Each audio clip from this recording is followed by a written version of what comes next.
Hello APS members, and welcome to the October edition of Signal Boost.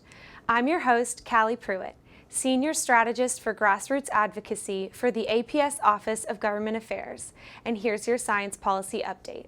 You might recall last month that APS members held successful meetings in 3 states, Iowa, North Carolina, and Utah, concerning the Keep STEM Talent Act of 2019. Following their efforts, APS President-elect Phil Buxbaum and APS Office of Government Affairs staff held meetings this month in Washington, D.C., with staff representing Senators Chuck Grassley and Joni Ernst of Iowa and Senator Tom Tillis of North Carolina to continue to urge them to co-sponsor the legislation.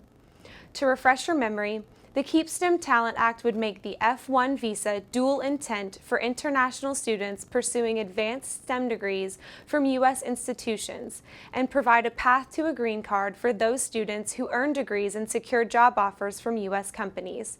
The bill addresses a pressing issue for the science community, and our team is committed to continuing this important advocacy.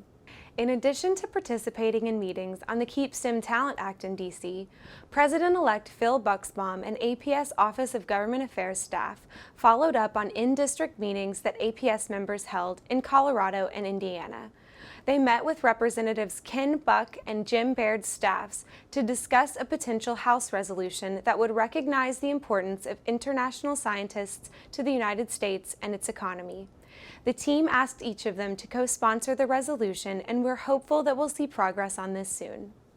These meetings have been successful because APS members stepped up to volunteer to speak to their elected officials in states and congressional districts. Having a base of support from constituents in home districts is crucial to making sure the ball is successfully carried down the field in policymaking. We can't thank our members enough in states across the country for speaking out in support of science and being a voice for physics.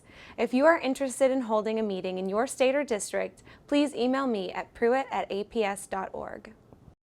In other news, Laura Gladstone, an experimental physicist, is the recipient of the APS Congressional Science Fellowship for the 2019-2020 calendar year. She has chosen to serve as a fellow for the minority staff on the Senate Committee on Homeland Security and Government Affairs.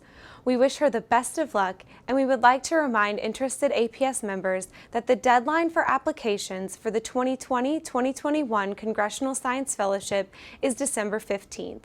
Be sure to mark your calendars so that you don't miss out on this exciting opportunity. You can read about the great experience this year's fellows had on Capitol Hill in the November edition of APS News. Finally, you might remember from last month that Stuart Prager of Princeton University and his team were awarded an Innovation Fund grant from APS. The goal of their project is to build a coalition of physicists, scientists, and interested citizens to advocate on behalf of nuclear threat reduction.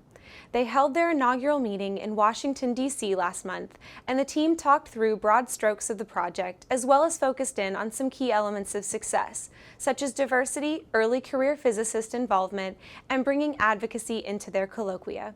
APS OGA staff was in attendance, and we are thrilled to be working with Stuart on this exciting project. That's all for this edition of Signal Boost. Thanks for joining us, and I'll see you next time.